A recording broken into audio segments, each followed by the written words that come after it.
Hello ma'am, hi, good morning. Ngasiso ay miyamgidamagta job ki vacancy ama puduna laksare. Hariba thabak ase Indian Air Force ki thabak ne 10+2 da physics, chemistry, bio aduga English 50% oigadabane aduga kaigumba diploma in pharmacy natragana BSc in pharmacy tawba kangu gisu yai. ꯑꯗꯨꯒ ꯃꯍꯥꯛꯀꯤ ꯍꯥꯏꯠꯁꯤꯅ 152.5 centimetre ꯑꯣꯏꯒꯗꯕꯅꯤ ꯑꯗꯨꯒ ꯀꯩꯒꯨꯝꯕ ꯃꯥꯒꯤ chess expand ꯍꯥꯏꯕ ꯇꯥꯔꯦ ꯁꯣꯔꯁꯦ ꯍꯥꯟꯅ ꯇꯧꯔꯒ ꯍꯣꯡꯗꯣꯛꯄ ꯃꯇꯝꯁꯤꯗ ꯃꯥꯒꯤ ꯑꯦꯛꯁꯄꯥꯟ ꯇꯧꯕꯒꯤ ꯆꯥꯡꯁꯦ 5 ꯁꯦꯟꯇꯤꯃꯤꯇꯔ ꯀꯣꯟꯕ ꯑꯣꯏꯒꯗꯕꯅꯤ ꯊꯣꯛꯂꯤꯕ ꯖꯣꯕ ꯑꯁꯦ ꯑꯦꯌꯔꯃꯦꯟ ꯏꯟ ꯒ꯭ꯔꯨꯞ ꯋꯥꯏ ꯅꯟ ꯇꯦꯛꯅꯤꯀꯦꯜ ꯃꯦꯗꯤꯀꯦꯜ ꯑꯦꯁꯤꯁꯇꯦꯟ ꯒꯤ ꯇ꯭ꯔꯦꯠ ꯑꯣꯏꯒꯗꯧꯕꯅꯤꯀꯣ ꯑꯗꯨꯒ ꯃꯁꯤꯗ ꯃꯣꯏꯅ ꯐꯤꯖꯤꯀꯦꯜꯒꯤ ꯐꯤꯠꯅꯦꯁ ꯇꯦꯁꯁꯤꯗ ꯀꯩꯀꯩ ꯇꯧꯅꯤ ꯍꯥꯏꯔ 1.6 ꯀꯤꯂꯣꯃꯤꯇꯔ 7 ꯃꯤꯅꯤꯠꯁꯇ ꯆꯦꯟꯒꯗꯕꯅꯤ ꯑꯗꯨꯒ ꯉꯁꯥꯏꯒꯤ ꯀꯩꯒꯨꯝꯕ ꯗꯤꯄ꯭ꯂꯣꯃꯥ ꯑꯦꯟ BSc ꯍꯥꯏꯗꯤ ꯗꯤꯒ꯭ꯔꯤ ꯐꯥꯔꯃꯥꯁꯤ ꯑꯣꯏꯕ ꯑꯣꯏꯔꯒꯗꯤ ꯃꯣꯏꯁꯦ 7 minutes and 30 seconds ꯆꯦꯟꯒꯗꯧꯕꯅꯤꯀꯣ ꯑꯦꯖ ꯑꯕꯞ 21 ꯁꯤꯡ ꯑꯣꯏꯒꯗꯕꯅꯤ ꯑꯗꯨꯒ ꯃꯤꯅꯤꯃꯝ ꯉꯁꯥꯏꯒꯤ 7 minutes ꯆꯦꯟꯒꯗꯧꯕꯁꯤꯅ ꯑꯦꯖ 21 ꯑꯣꯏꯒꯗꯕꯅꯤ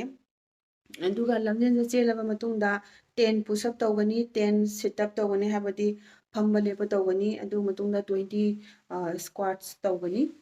ꯑꯗꯨꯒ ꯃꯣꯏꯅ ꯀꯦꯟꯗꯤꯗꯦꯠꯁꯤꯡꯁꯤꯅ ꯑꯦꯛꯖꯥꯝ ꯊꯥꯕ ꯂꯥꯛꯄ ꯃꯇꯝꯗ ꯃꯁꯥꯒꯤ ꯁ꯭ꯄꯣꯔꯠ ꯁꯨꯁ ꯅꯠꯇ꯭ꯔꯒꯅ ꯇ꯭ꯔꯦꯛ ꯄꯦꯟ ꯍꯥꯞ ꯄꯦꯟ ꯑꯣꯏꯔꯁꯨ ꯃꯣꯏ ꯁꯣꯔꯠꯁꯀꯨꯝꯕ ꯇ꯭ꯔꯦꯛ ꯄꯦꯟꯒꯨꯝꯕ ꯑꯗꯨꯒ ꯁ꯭ꯄꯣꯔꯠ ꯁꯨꯁꯀꯨꯝꯕ ꯂꯝꯖꯦꯟ ꯆꯦꯟꯕ ꯈꯣꯠꯄꯗ ꯃꯁꯥꯅ ꯄꯨꯖꯔꯛꯑꯣꯅ ꯍꯥꯏꯖꯔꯛꯑꯦꯀꯣ ꯑꯗꯨ ꯃꯇꯨꯡꯗ ꯔꯤꯇꯟ ꯇꯦꯁ ꯇꯧꯒꯅꯤ ꯔꯤꯇꯟ ꯇꯦꯁꯁꯦ 45 ꯃꯤꯅꯠꯁꯀꯤꯅꯤ ꯑꯣꯕꯖꯦꯛꯇꯤቭ ꯇꯥꯏꯞ ꯑꯣꯏꯒꯗꯕꯅꯦ ꯑꯗꯣ ꯃꯁꯤꯗ ꯃꯣꯏꯅ ꯄꯤꯔꯤꯁꯦ ꯏꯪꯂꯤꯁꯇ 20 ꯀꯣꯏꯁꯟ ꯑꯣꯏꯒꯅꯤꯀꯣ ꯀꯣꯏꯁꯟꯁꯦ ꯀꯩꯒꯤꯅꯣ ꯍꯥꯏꯗꯤ ꯑꯦꯁ ꯐꯣꯔ 10+2ꯒꯤ CBSEꯒꯤ ꯕꯣꯔꯗꯀꯤ ꯁꯤꯂꯦꯕꯁ ꯑꯣꯏꯒꯅꯤ ꯑꯗꯨꯒꯤ ꯃꯇꯨꯡꯗ ꯑꯗꯨꯒ ꯂꯣꯏꯅꯅ ꯔꯤꯖꯅꯤꯡ ꯑꯦꯟ ꯖꯦꯅꯔꯦꯜ ꯑꯦꯋꯥꯔꯅꯦꯁꯀꯤ 30 ꯀꯣꯏꯁꯟ ꯂꯥꯛꯀꯅꯦꯕ ꯑꯗꯣ ꯔꯤꯇꯟ ꯇꯦꯁꯁꯦ ꯁꯦꯝ ꯗꯦꯗ ꯑꯣꯏꯒꯅꯤ ꯐꯤꯖꯤꯀꯦꯜꯒꯤ ꯆꯦꯟꯕ ꯅꯨꯃꯤꯠꯇꯨꯗ ꯑꯗꯨꯒ ꯔꯤꯖꯟꯁꯤꯁꯨ ꯁꯦꯝ ꯗꯦꯗ ꯃꯣꯏꯅ ꯔꯤꯖꯜ ꯍꯥꯏꯗꯣꯛꯀꯅꯤ ꯀꯩꯒꯨꯝꯕ ꯁꯤꯗ ꯄꯥꯁ ꯇꯧꯔꯕ ꯀꯦꯟꯗꯤꯗꯦꯠꯁꯤꯡꯗ ꯃꯣꯏꯅ ꯑꯃꯨꯛ ꯍꯥꯏꯕꯗꯤ ꯑꯦꯗꯥꯞꯇꯦꯕꯤꯂꯤꯇꯤ ꯇꯦꯁ ꯍꯥꯏꯔꯒ ꯑꯃ ꯇꯧꯒꯅꯦꯕ ꯑꯦꯗꯥꯞꯇꯦꯕꯤꯂꯤꯇꯤ ꯇꯦꯁ ꯍꯥꯏꯕꯗꯤ ꯀꯔꯤꯅꯣ ꯍꯥꯏꯔꯒ ꯃꯣꯏꯁꯦ ꯍꯥꯏꯕꯗꯤ ꯏꯌꯔ ꯐꯣꯔꯁꯁꯤꯗ ꯍꯥꯏꯗꯤ ꯐꯣꯔꯁꯇ ꯃꯣꯏꯁꯦ ꯑꯦꯗꯥꯞ ꯇꯧꯕꯗ ꯉꯝꯒꯅꯤ ꯅꯠꯇ꯭ꯔꯒꯅ ꯉꯝꯃꯣꯏ ꯍꯥꯏꯕꯗꯣꯀꯣ ꯑꯗꯨꯒꯤ ꯇꯦꯁ ꯑꯃ ꯃꯣꯏꯅ ꯇꯧꯒꯅꯤ ꯑꯗꯨꯒꯤ ꯃꯇꯨꯡꯗ ꯃꯣꯏꯅ ꯍꯥꯏꯗꯤ ꯃꯦꯗꯤꯀꯦꯜ ꯇꯦꯁ ꯇꯧꯒꯅꯤ ꯃꯦꯗꯤꯀꯦꯜ ꯇꯦꯁꯁꯤꯗ ꯑꯇꯩ ꯀꯩꯁꯨ ꯅꯠꯇꯦ ꯕ꯭ꯂꯗ ꯇꯦꯁ ꯇꯧꯒꯅꯤꯀꯣ ꯑꯗꯨꯒ ꯑꯦꯛꯁꯔꯦ ꯇꯧꯔꯅꯤ ECG ꯇꯧꯔꯅꯤ ꯌꯨꯔꯤꯟ ꯇꯦꯁ ꯇꯧꯔꯅꯤ ꯑꯗꯨꯒ ꯃꯤꯠꯀꯤꯁꯨ ꯍꯥꯏꯕꯗꯤ ꯃꯣꯏꯅ ꯄꯤꯔꯤꯌꯦ 6/9 ꯍꯥꯏꯗꯤ ꯎꯕꯒꯤ ꯆꯥꯡꯀꯣ ꯑꯗꯨ ꯑꯣꯏꯒꯗꯕ ꯑꯗꯒꯤ ꯀꯂꯔ ꯚꯤꯖꯟꯒꯤ ꯀꯩꯀꯩ ꯃꯣꯏꯅ ꯈꯔ ꯄꯤꯔꯤ ꯑꯀꯨꯞꯄ ꯅꯣꯇꯤꯐꯤꯀꯦꯁꯟꯁꯦ ꯑꯩꯒꯤ ꯗꯤꯁꯀ꯭ꯔꯤꯞꯁꯟ ꯕꯣꯛꯁꯇ ꯑꯩꯅ ꯂꯤꯡꯛꯁꯦ ꯍꯥꯞꯆꯔꯕꯅꯤ ꯃꯌꯥꯝ ꯁꯤꯗ ꯂꯤꯡꯛꯁꯤꯗ ꯆꯪꯕꯤꯔꯀꯥꯟꯗ ꯑꯗꯨꯝ ꯏꯔꯥꯏ ꯂꯥꯏꯅ ꯂꯣꯏꯅ ꯊꯣꯛꯂꯛꯑꯅꯤ ꯁꯤꯗ ꯐꯖꯅ ꯃꯃꯨꯠ ꯇꯥꯅ ꯄꯥꯕꯤꯌꯣ ꯑꯦꯄ꯭ꯂꯥꯏ ꯇꯧꯗ꯭ꯔꯤꯉꯩꯗ ꯑꯗꯨꯒ ꯃꯥꯒꯤ ꯑꯦꯛꯖꯥꯝꯒꯤ ꯔꯤꯖꯜꯠꯁꯦ ꯐꯥꯏꯅꯦꯜ 24 ꯃꯦꯗ ꯔꯤꯖꯜ ꯑꯥꯎꯠ ꯇꯧꯒꯗꯧꯕꯅꯦꯀꯣ ꯑꯗꯨꯒ ꯑꯦꯛꯖꯥꯝ ꯆꯠꯄ ꯃꯇꯝꯁꯤꯗ 10 ꯄꯥꯁꯀꯤ ꯁꯔꯇꯤꯐꯤꯀꯦꯠ ꯍꯥꯏꯕꯗꯤ ꯃꯥर्कशीट ꯀꯩꯀꯩꯗꯣ ꯍꯥꯏꯗꯤ ꯗꯦꯠ ꯑꯣꯐ ꯕꯔꯊꯀꯤ ꯄ꯭ꯔꯨꯐ ꯑꯣꯏꯅꯕꯒꯤꯗꯃꯛꯇꯁꯨ ꯑꯗꯒꯤ ꯗꯤꯄ꯭ꯂꯣꯃꯥ BSc ꯐꯥꯔꯃꯥꯁꯤ ꯀꯥꯡꯕꯨꯁꯤꯡꯒꯤ ꯑꯣꯔꯤꯖꯤꯅꯦꯜ ꯁꯔꯇꯤꯐꯤꯀꯦꯠ ꯑꯗꯨꯒ ꯃꯣꯏꯒꯤ ꯁꯦꯠꯁꯤꯡꯁꯤꯒꯤ ꯂꯣꯏꯅ ꯕꯨꯛ ꯍꯥꯏꯗꯤ 4 ꯀꯣꯄꯤ ꯁꯦꯜꯐ ꯑꯦꯇꯦꯁ ꯇꯧꯔꯒ ꯁꯦꯝꯃꯒ ꯄꯨꯕꯤꯔꯣ ꯑꯗꯨꯒ ꯗꯣꯃꯤꯁꯥꯏꯜ ꯗꯔꯀꯥꯔ ꯑꯣꯏꯔꯦ ꯑꯗꯨ ꯃꯊꯛꯇ ꯃꯣꯏꯅ ꯄꯤꯔꯤꯕ ꯅꯣꯇꯤꯐꯤꯀꯦꯁꯟ ꯑꯁꯤꯗ ꯃꯣꯏꯅ ꯀꯟꯁꯦꯟ ꯑꯃ ꯍꯥꯞꯄꯦ ꯂꯥꯁꯇꯀꯣ ꯁꯤꯒꯤ ꯀꯟꯁꯦꯟꯁꯤꯗ ꯀꯩꯒꯨꯝꯕ ꯆꯍꯤ 19ꯒꯤ ꯃꯈꯥꯗ ꯑꯣꯏꯕ ꯑꯣꯏꯔꯒꯗꯤ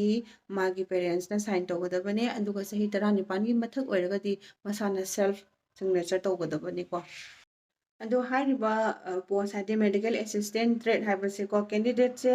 ꯑꯟꯃꯦꯔꯤꯠ ꯂꯨꯍꯣꯡꯗꯕ ꯑꯣꯏꯒꯗꯕꯅꯤ ꯑꯗꯨꯒ ꯃꯥꯒꯤ ꯗꯦꯠ ꯑꯣꯐ ꯕꯔꯊꯁꯦ ꯕꯤꯇ꯭ꯋꯤꯟ 24 ꯖꯨꯟ 2003ꯗꯒꯤꯅ 24 ꯖꯨꯟ 2007 ꯐꯥꯎꯕ ꯑꯣꯏꯒꯗꯕꯅꯦꯕ ꯑꯗꯨꯒ ꯑꯃ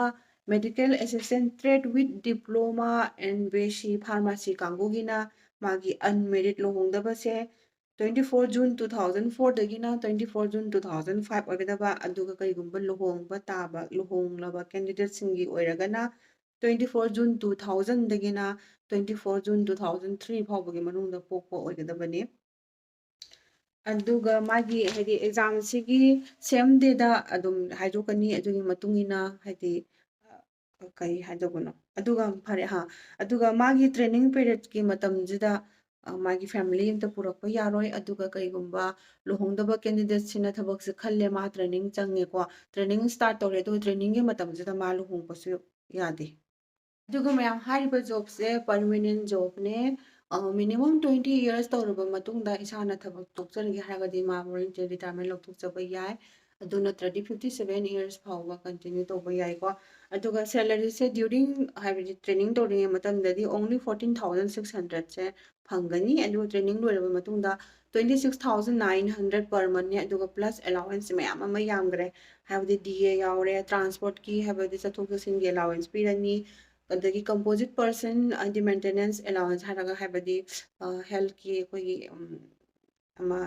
patient gi care to bo haitare ko adugumba gi allowance piba adu mathungda koi gi chana thakna ration gi allowance pirani adagi angang education allowance pirani habdi hayeng kai gumba मागी future दा हाबदि लोहोंग खोंगदना अंगांग नुपि यावरप मतमदा मचा मसु like तमहनगे हारगदि मागी allowance सु फंगनी